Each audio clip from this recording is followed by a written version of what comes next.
राधा वल्लभ श्री हरिवंश।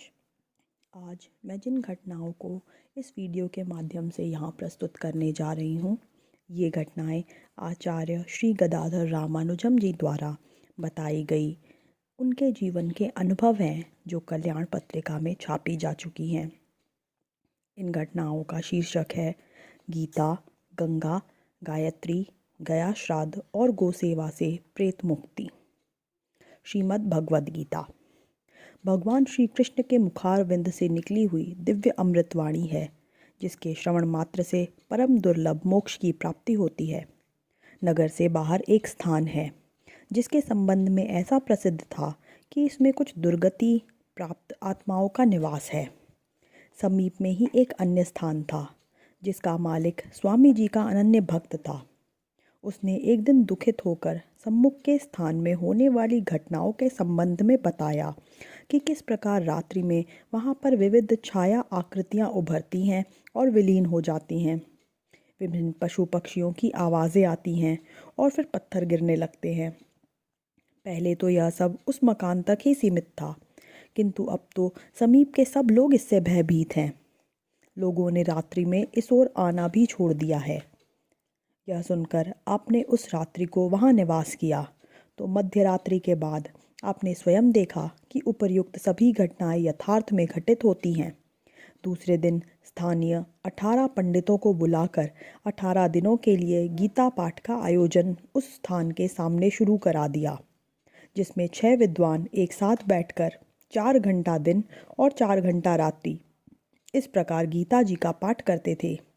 पूर्णाहुति में गीता अध्याय 11 श्लोक 35 और से 46 तक का हवन, ब्राह्मण भोजन हुआ और 11 पत्थरों पर गीता के 11वें अध्याय का 36वां श्लोक, स्थाने ऋषिकेश तव प्रकीर्त्या जगत प्रहृष्य त्यनुरज्यते च रक्षांसि भीतानि दिशो द्रवंती सर्वे नमस्यन्ति च सिद्ध संघा, लिखाकर स्थान स्थान पर दीवालों में लगवा दिया।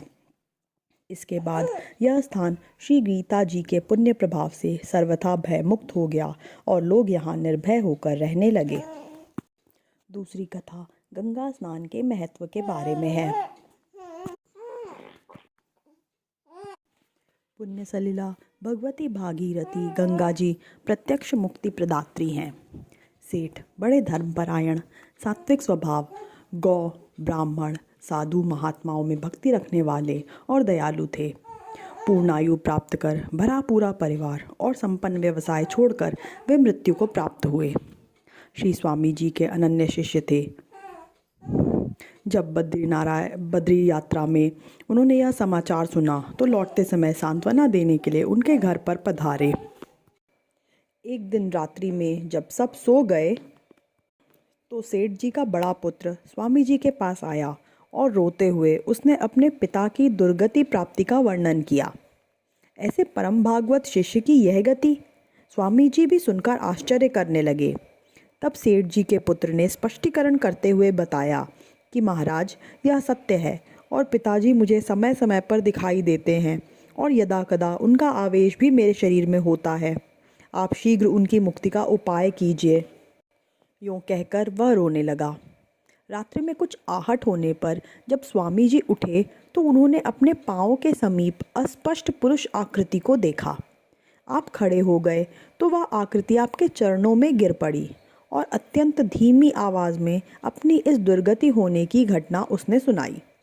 उसका सारांश यह था कि एक महात्मा ने किसी तीर्थ में धर्मशाला निर्माण के लिए कुछ अर्थ संग्रह किया और वह द्रव्य इनके यहाँ जमा करा दिया था। बहुत वर्षों तक वे महात्मा नहीं आए। बाद में सुना कि हरिद्वार कुंभ में उनका परमपद हो गया। उनका यह संग्रहित द्रव्य सेठ जी के पास ही रह गया, जिसके कारण उनको यह दुर्गति प्राप्त हुई। श्री स्वामी जी ने प्रातःकाल यह घटना सेठ जी के पुत्र को बताई और कहा कि तुम उस महात्मा का धन और उसका इतने वर्षों का व्यावसायिक ब्याज एवं अपने पिता के निमित्त कुछ धन, इतने रुपए लेकर हरिद्वार चले जाओ और नित्य साधु महात्माओं की अन्न वस्त्र सेवा करो और प्रतिदिन दोनों समय गंगा स्नान करो तथा गंगा जल की अंजलि प्रदान करो। जब सब रुपए साधु सेवा में व्यय हो जाएंगे तो तुम्हारे पिता की सदगति हो जाएगी। उन्होंने ऐसा ही किया। भगवती भागीरथी के पुण्य प्रभाव से सेठ जी मुक्त हो गए। तीसरी घटना गायत्री जप के महत्व का वर्णन करती है। ईर्ष्या, द्वेष या पारस्परिक वैमनस्यता के कारण किसी व्यक्ति पर कोई तांत्रिक प्रयोग कराने से या अन्य किसी अज्ञात हेतु से वह बुद्धि भ्रमित होकर पागलों की तरह से आचरण करने लगा। उसके परिवार वालों ने चिकित्सक, सयाने, ओझे, साधु सन्यासी आदि से बहुत से उपाय करवाए, लेकिन कुछ लाभ नहीं हुआ। स्थिति दिनों दिन अधिक बिगड़ने लगी। रोगी मरणासन्न हो गया।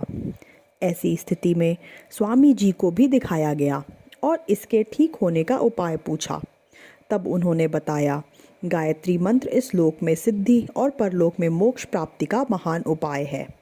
प्रतिदिन उपनयनधारी द्विज के द्वारा शुद्ध आसन पर बैठकर गायत्री मंत्र से अभिमंत्रित करो और जिस स्थान कमरे में गायत्री जप होता हो वहीं रात्रि में इसको शयन कराओ, निश्चय ठीक हो जाएगा। रोगी के बड़े भाई ने उपर्युक्त प्रकार से गायत्री मंत्र का अनुष्ठान किया, जिसके प्रभाव से रोगी पूर्णतः स्वस्थ हो गया और उन्होंने बताया, मेरे शरीर में किसी दुष्ट आत्मा का निवास था।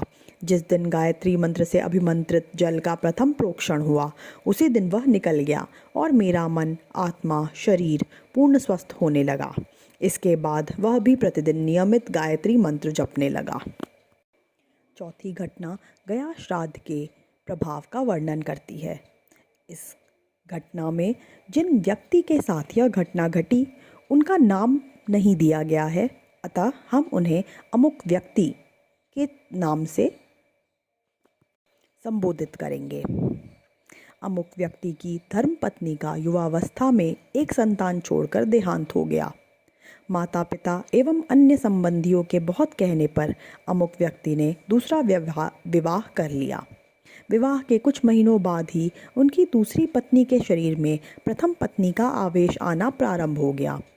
बहुत चिकित्सा कराई गई, कुछ लाभ नहीं हुआ।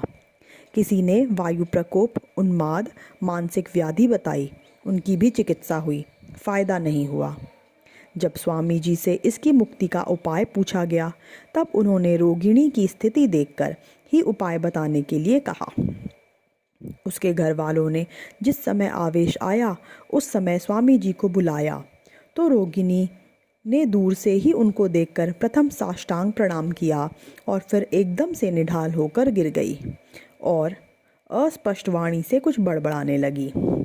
स्वामी जी ने उसको विष्णु सहस्रनाम का एक पाठ सुनाया और अमुक की पूर्व पत्नी का नाम लेकर पूछा कि क्या तुम वही हो? तुम तो बड़ी धार्मिक, भगवत भक्त, पतिपरायणा स्त्री थी, तुम्हारी यह गति कैसे हुई? इसके उत्तर में प्रारब्ध को ही उसने कारण बताते हुए कहा कि देहांत के समय मेरा मन सांसारिक वस्तुओं तथा कार्यों में रह गया था। अब आप महात्मा हैं, मेरी मुक्ति का उपाय कीजिए। आपके इस पाठ से मुझे बड़ी शांति मिली है।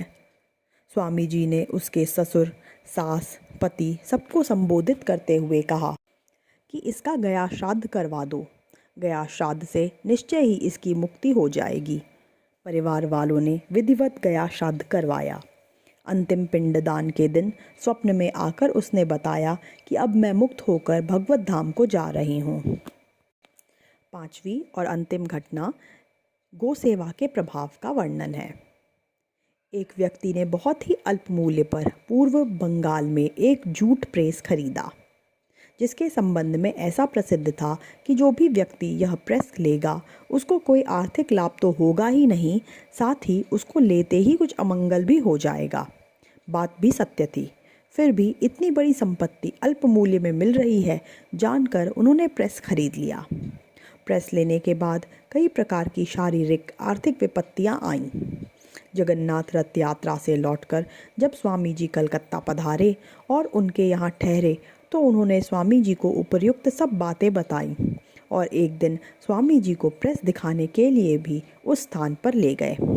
गंगा तट पर सुरम्य स्थान पर विस्तृत जगह में प्रेस देखकर स्वामी जी ने कहा कि तुम्हारे ऊपर भगवान की कृपा है जो ऐसा स्थान अनायास ही प्राप्त हो गया है। अब इसको बेचने का विचार छोड़कर ऐसा उपाय करो जिससे इसका अमंगल दूर हो जाए। वह उपाय है गौ सेवा। यहाँ पर यथाशक्ति अच्छी गायें रखो। कुछ गायों का दूध स्वयं अपने उपयोग में ना लाकर उनके बछड़ों को ही पीने दो। प्रेम पूर्वक उनके चारा दाना आदि की सुव्यवस्था करो और स्थान के मध्य में भगवान श्री कृष्ण गोपाल का सुंदर छोटा सा मंदिर बनवा दो। इस कारखाने के सभी अमंगल स्वयमेव दूर हो जाएंगे। उन्होंने ऐसा ही किया। भगवत कृपा और गोसेवा से जो कारखाना भूतहा प्रेस के नाम से प्रसिद्ध था, उसमें सुख, शांति और समृद्धि का निवास हो गया। पहले जो लोग उसमें काम करने को तैयार नहीं थे, कहा करते थे कि उसकी मशीनों में रात्रि को भूत चलाते हैं। उसी स्थान पर गौ सेवा के प्रभाव से नई नई मशीनें लगने लगीं और उस कारखाने के स्वामी को पर्याप्त लाभ मिलने लगा। गीता, गंगा, गायत्री, गया श्राद्ध एवं गौ सेवा से निश्चय ही प्रेतत्व से मुक्ति मिलती है, ऐसा शास्त्र वचन है और एक सिद्ध महात्मा के जीवन में घटित उपर्युक्त घटनाएं इस सत्य का ज्वलंत प्रमाण हैं। आज भी यदि श्रद्धा, भक्ति और विश्वास के साथ ऐसे कार्यों में गीता पाठ, गायत्री जप, गंगा स्नान, गया श्राद्ध और गौ सेवा की जाए तो निश्चय ही मुक्ति मिलती है। किंतु उपयोग का वास्तविक कार्य होना चाहिए। आधिकारिक, श्रद्धा संपन्न, शुद्ध, सदाचारी व्यक्तियों के द्वारा निस्वार्थ भाव से। राधा वल्लभ श्री हरिवंश।